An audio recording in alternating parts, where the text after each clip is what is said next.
Good morning. This is Jovine with Behind the Markets. Happy Friday. Today is Friday, June 27th, and it is National Sunglasses Day, which is why I'm wearing these absurd things that I don't normally wear. But anyway, welcome to Friday, TGIF.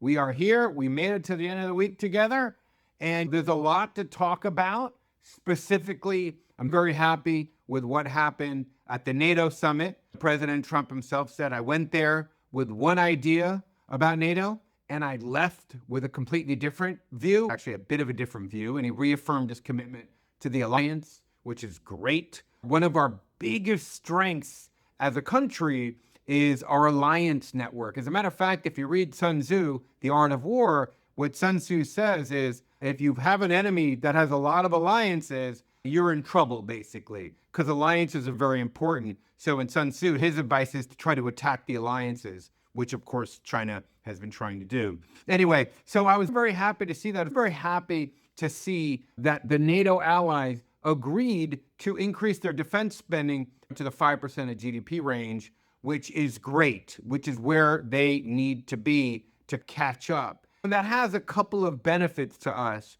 Remember, it has been our military doctrine since the Cold War to be able, the US military should be able to fight two theater war against two major powers. That was our military doctrine since World War II and since the World War II ended. And what we've learned since then is that we've had a rising China, which offers a full spectrum competition to us.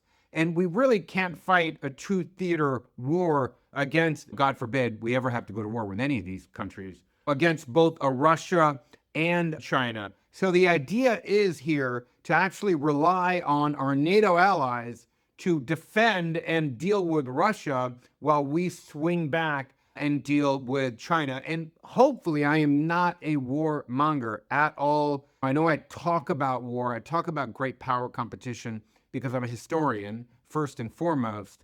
And war is politics through other means. War is how things have gotten settled. As a matter of fact, in the 3,500 and some odd years that these have been really recorded in a modern sense of the word, history's been recorded in a modern sense of the word, I think there's only been like 272 years where there hasn't been war. So unfortunately, that's the nature of the human animal. And right now, we have a rising China that wants to put itself at the center of the international order. In my view, I'm not a warmonger. I am not under the illusion that war is easy, a good thing. War is young soldiers on the battlefield crying for their mothers. I get that. Believe me, I get that.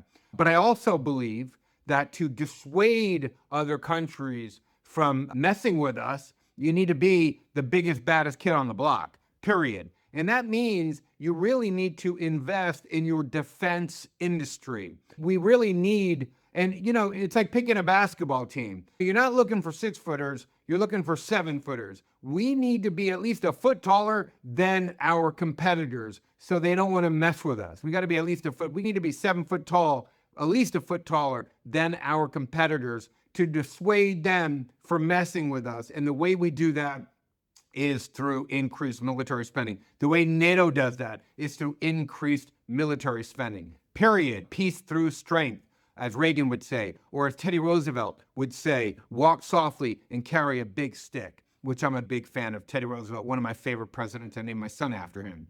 Great American life, great American president.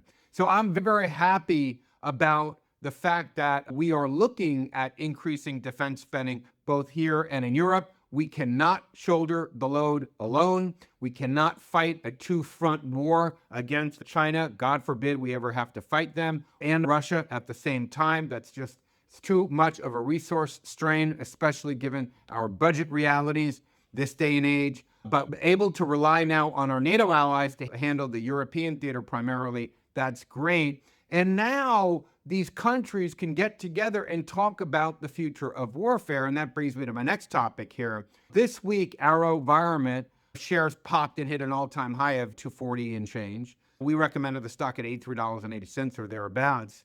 And the reason they popped, AeroVironment's becoming a superpower, a drone superpower, basically like the Palantir of drones. It's a big deal. And they made an acquisition of a company named BlueHalo last year, which is really starting to juice the business and show up in the numbers. This is one of those companies that you really have to understand. And I've said this many times here, and you don't mean to beat a dead horse. Remember, in 20th century warfare, it was about massed armor. It was about massing a group of tanks together, let's say, and punching through a line. Now, the future of warfare is not about that. It's about drones. It's about distributed warfare, networked warfare, all driven by AI or software that controls. So imagine a scenario where you had 5 tanks firing at something in World War II or the Battle of Stalingrad. Here, you can have thousands of drones flying around the air, and if something fires at them, they can just spread apart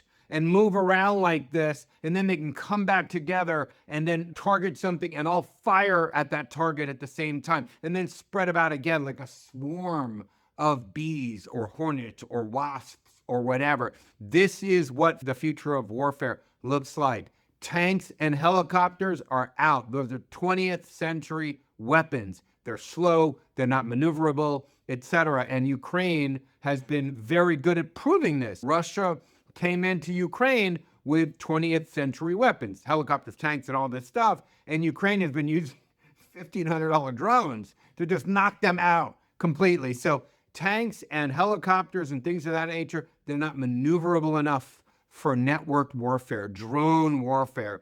And AeroVironment has positioned itself as basically the #1 arms dealer for that kind of thing. So right place, right time. Somebody asked me the other day if I think AeroVironment was a takeover candidate or any of the other stocks that we covered in our recent China kill list. We talked about the message China sent President Trump after he got elected, that they basically sent out a message saying, this is how we would target you, your U.S. Navy. Basically, all those companies that we put in that special report, because we just did a very special report on 21st century warfare, those companies, they're all independent companies, and they got their finger on the pulse of what is happening, and it is great. And somebody asked me if I thought this would be a takeover target, and I thought to myself, I hope not.